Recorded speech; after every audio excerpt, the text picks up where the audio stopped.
President Trump is calling 6 Democratic lawmakers traitors. This after they made a video which tells service members that you can refuse illegal orders. Joining us now to unpack it all, we have A. Scott Bolden, former D.C. Democratic Party chair and NTD News contributor, and Chet Love, Republican strategist and founding partner of the Cornerstone Group. Gentlemen, it's great to have you back with us. Good evening. It's great to have you. So President Trump calling these 6 Democratic lawmakers traitors, this after the video telling the lawmakers that you can refuse illegal orders. Let's take a look at how the White House press secretary responded. You have sitting members of the United States Congress who conspired together to orchestrate a video message to members of the United States military, to active duty service members, to members of the national security apparatus, encouraging them to defy the president's lawful orders. Every single order that is given to this United States military by this commander-in-chief and through this chain of command, through the Secretary of War, is lawful. And the courts have proven that. Scott, I think it's important to highlight these weren't just any lawmakers. These were lawmakers with intel backgrounds, former CIA, former military, naval officers. Were they out of line? I don't think they were out of line at all, because what the press secretary said, even your introductory remarks is written, were not exactly the same and on point as what these individuals said. They were all public servants, and they were simply reminding the military, members of the military, given the type of directive orders that they're getting, what's written in the Military Justice Code. And that is, anyone, whether you're on the battlefield or whether you're taking orders here, can refuse an illegal order. If, as the press secretary says, if all of Donald Trump's orders are legal, and we know some of them have not been legal, and they've even tried to go against and not follow federal orders from courts, if they're legal, then they must follow them. But if they're illegal, right, it's right there in writing, they're trained on this, then they don't have to follow that order. It's a painful reminder, unfortunately, and this administration drives this negative narrative. But as my mother said, a hit dog will holler, right? So the Democrats hit the White House, and they're hollering right now, but they're taking out of context and misquoting what that commercial was, and that was, you don't have to follow illegal orders. Chet, I can see you want to jump in. Context is everything. And Democrats, at the end of the day, my dear friend Scott, hit dogs do holler, but when you run the bus over them and ask for insurrection, when you're asking for the military members to not follow the chain of command, what are you asking about? And in the context matters. What we've seen again and again is Democrats have tried to create an environment and a narrative in this country that America's off the rails, that it's a dangerous time. And yet here and now you have Democrats, not Republicans, not President Trump, Democrats. Because if Republicans or Donald Trump would have said something like this during the Biden administration, you guys would have been wall to wall screaming up and down about insurrection and everything else. It's listen, I wish you could run the video over and over again, point by point, and tell me what bothers and scares Republicans about what is written in the Military Justice Code. All they did was repeat it.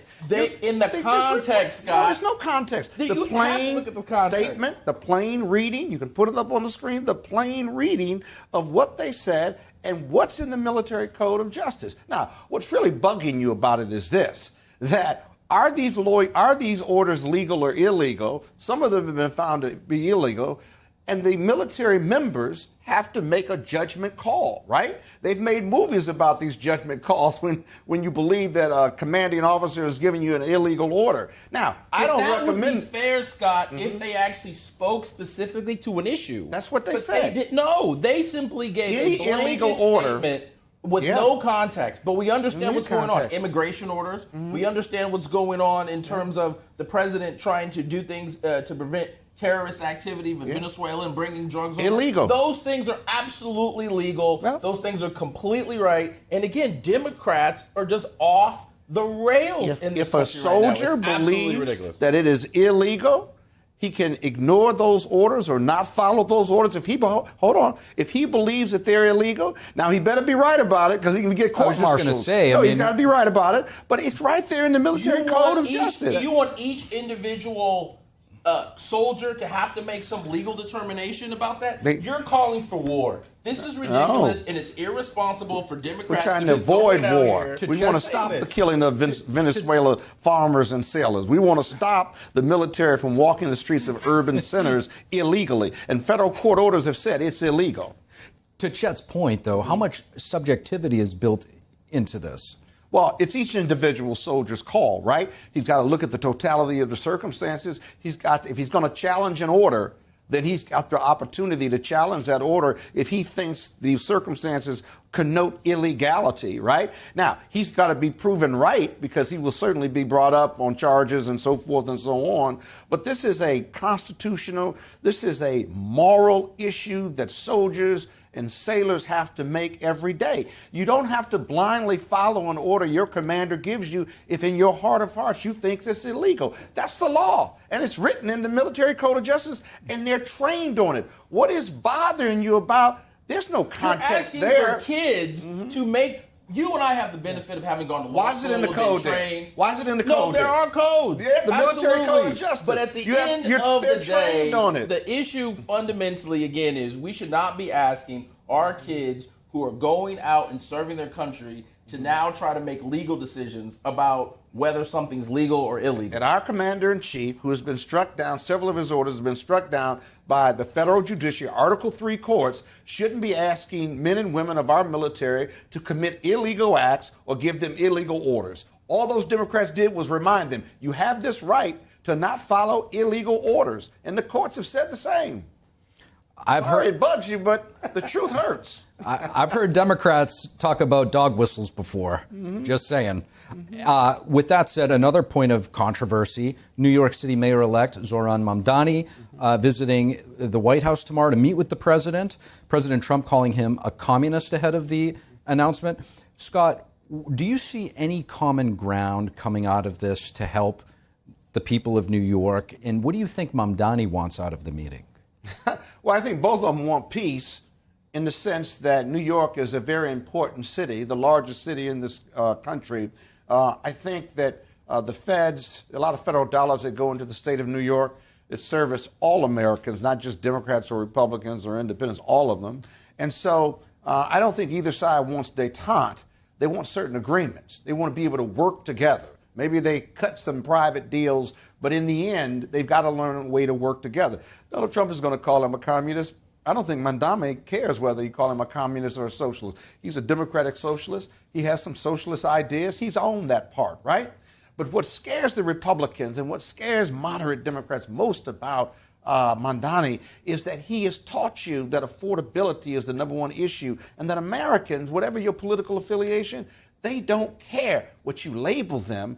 If he's going to improve the quality of my life, if he's going to make life more affordable, especially in New York, then I'm going to not only listen to him, support him, vote for him, and hold him accountable for some of his ideas. But if you can make education and health care more affordable, if I can buy houses and transportation and health care for my kids more affordable, then I'm going to give that guy a shot. And that was the message from New York. Now in Virginia, you got a moderate Democrat that won, right? So this isn't some vast socialist conspiracy that's sweeping the country politically. Every race is different. Every jurisdiction is different. And you can see that the Democrats, whether it's Virginia or New York, is a big tent. May not like it, but it's a big tent. Chet, what do you see coming out of the meeting tomorrow? Well, I think number one is Mamdani is going to be looking for every single opportunity he can to find excuses for not delivering on his promises. And what we know is that the thing that Mamdani is scared most about is that all the things that he promised, he can't just deliver as the mayor of New York. He's really relying on the governor. He's talking about free buses. He's talking about all these different things.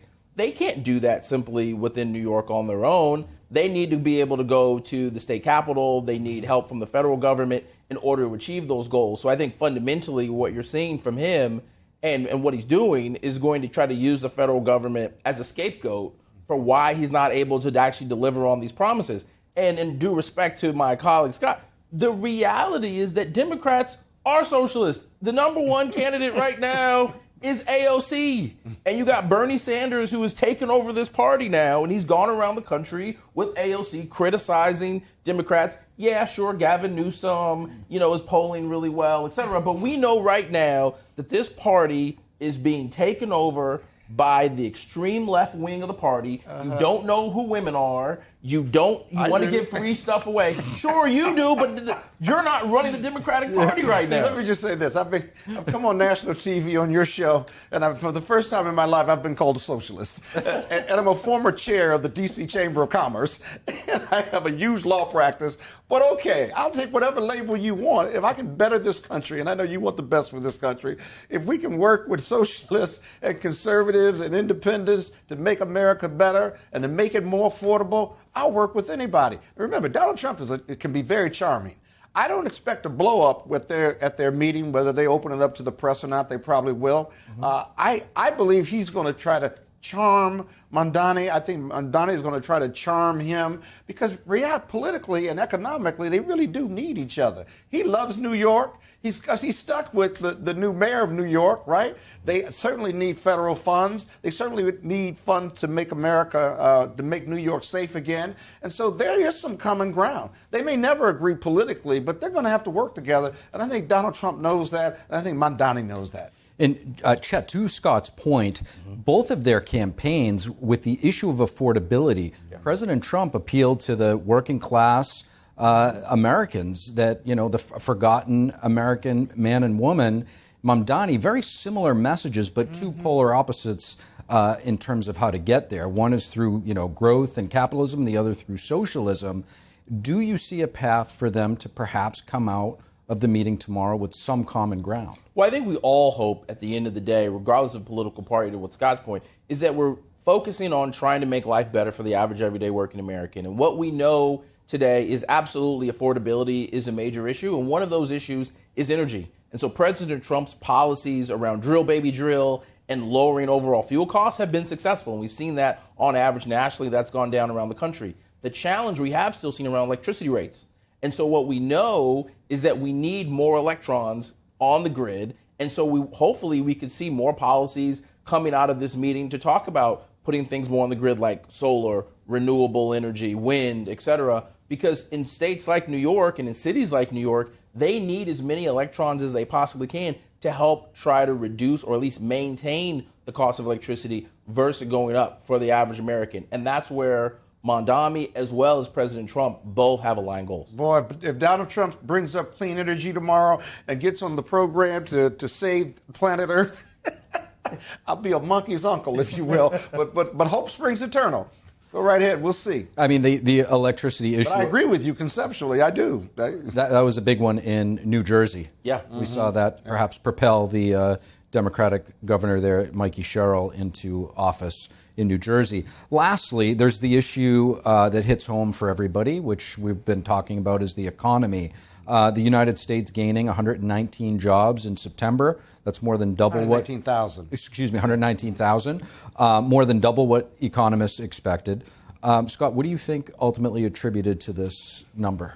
We'll have to get behind the numbers. The Bureau of Labor Statistics, I don't think they put that out. And if they did, that number is really late. But, we know Fortune 500 companies are laying off people. But depending on the market, depending on the industry, right, then you can have some industries that always benefit from economic slowdown or labor slowdown, and others that don't do as well, like agriculture.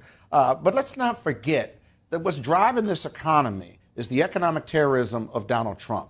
Tariffs, tariffs, tariffs. You just saw today where he pulled back the tariffs on beef and coffee out of on the country of Brazil. And he's pulling back in some of the other South American countries because it's clear his economic advisors are telling them your tariffs, short-term or long-term, are taxes, and is being passed on to the public.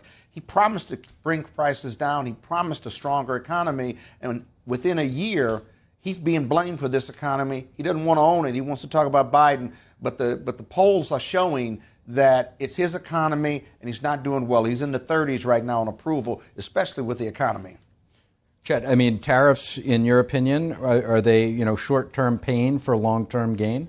Well, yeah, because again, we have to put this in context, and the American people really need to hear this. Democrats are relying on people not reading and understanding the facts. The facts of the matter is that there's 119,000 jobs that we saw. Why was this late? Why did it come out? Because Democrats shut down the government for 41 days and no one was able to do the work. And why did they not want these numbers to come out? Because they were trying to win this election in these few states, and they ended up damaging America, creating all this havoc just to try to win in New York and Virginia and a few other down ballot races. What we know specifically is that these 119,000 jobs, they went into the private sector. During the Biden administration, we saw a lot of fake jobs where the government was basically creating these part-time jobs for people to create better job numbers. What we see under the Trump administration is these jobs are actually going to Americans. They're not going to foreign workers. They're not going to illegal immigrants. They're actually going to hardworking Americans.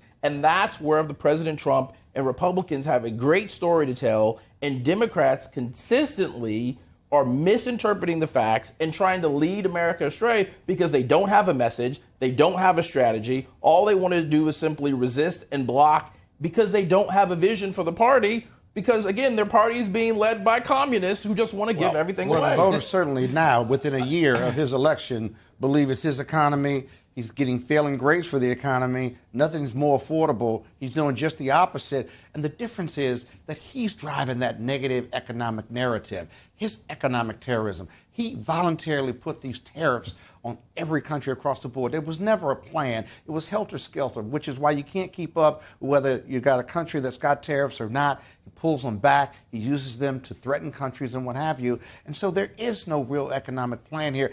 I know macroeconomics. I don't know microeconomics, but I can tell you macro, tariffs are taxes, and tariffs make it more expensive for those here if we can't produce those products. But my dear friend Scott, I went to college. I have an MBA in economics, so I can tell you about macro and micro. And President Trump has used these tariffs as leverage tools. And he's negotiated better deals for America. At the end of the day, yes, he put tariffs on these different countries, and they've come back with better deals. We've improved our overall trade strategy across the country. It's not killing the economy. That is a wrong. Let's run the numbers. No. And again, this is a misstatement by Democrats to say that tariffs are causing for inflation. Republicans say that too. No, because people don't understand.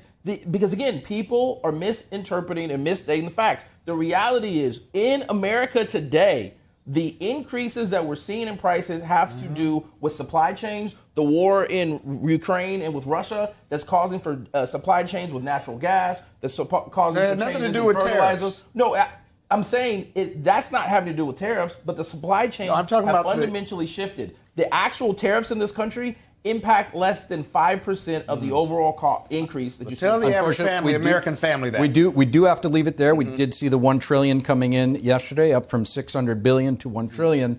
Great discussion, guys. Really appreciate both of you joining. Thank you for having us.